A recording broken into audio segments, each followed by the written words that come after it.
February 12, 1776. Dear and honored Papa, Dr. Bracknett has just desired me to write you. He says if I do, you will bring me home a watch, laced hat, sword, and pistols. I have endeavored to be a good boy ever since you have been gone, have attended school and minded my book. My dear mamma and brother and sisters are well. I have a fine little sister since you have been gone. I want to see you much. Hope it won't be long before I shall have that pleasure. It will afford the greatest happiness to your most dutiful son, Henry Thurburn Langdon.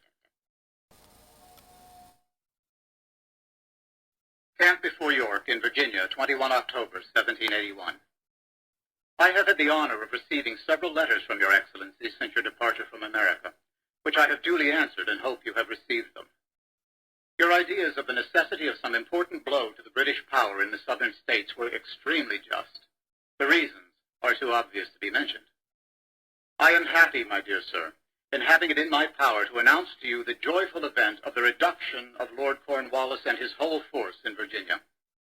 This important affair has been effected by the most harmonious concurrence of circumstances that could possibly have happened.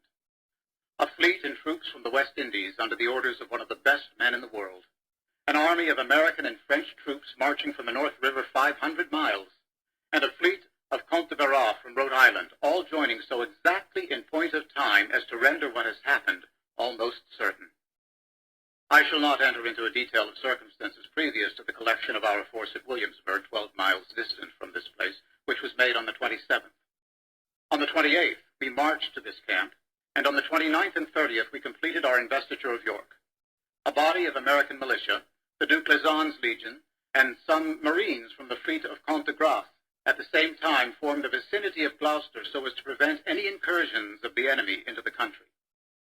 On the evening of the 6th, we broke ground, and began our first parallel within 600 yards of the enemy works undiscovered. The first parallel, some redoubts, and all our batteries were finished by the 9th at 2 o'clock p.m.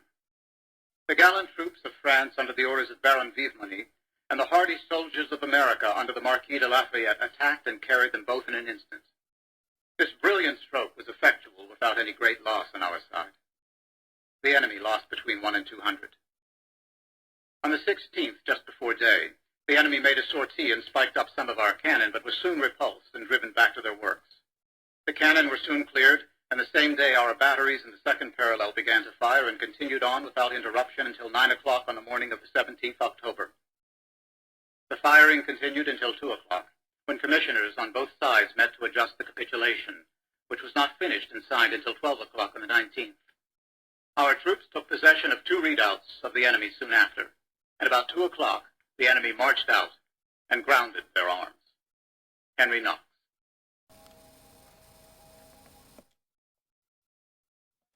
Boston, August 23rd, 1777. My dearest friend, I wrote you a line by the last post, just to let you know I was alive, which was all I could then say with propriety, for I had serious thoughts that I never should see you again. So much was I reduced by only 4 days of illness. But by help of a good constitution, I am surprisingly better today. I am now to answer your 3 last letters in one, of which you ask for a history of my life. It is, my love, so barren of adventure and so replete with repetition that I fear it will afford you little amusement. However, such as it is, I give to you. In the first place, I rise about 8 in the morning.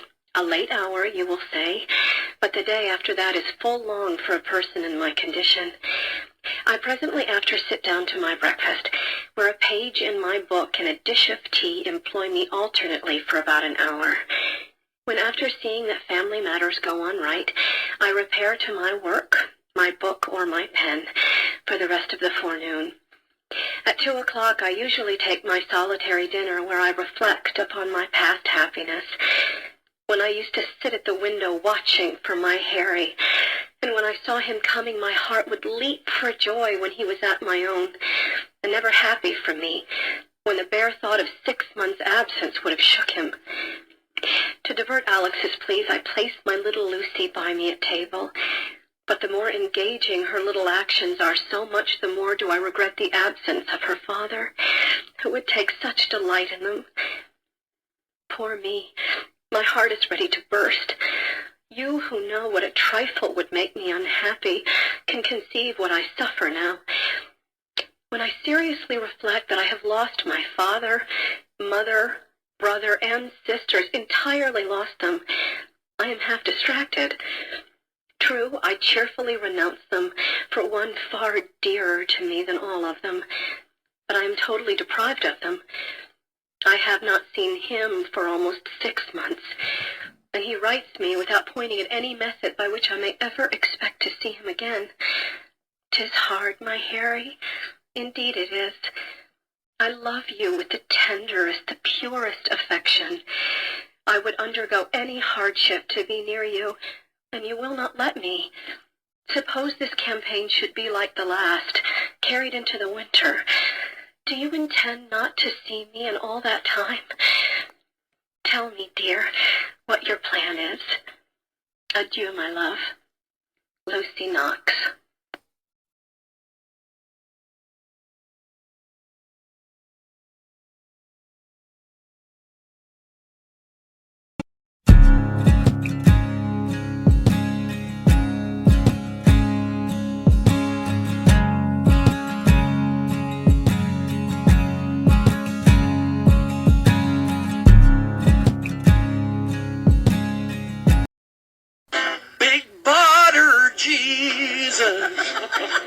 Sweet cream Jesus, oh country fresh Jesus, unsalted Jesus.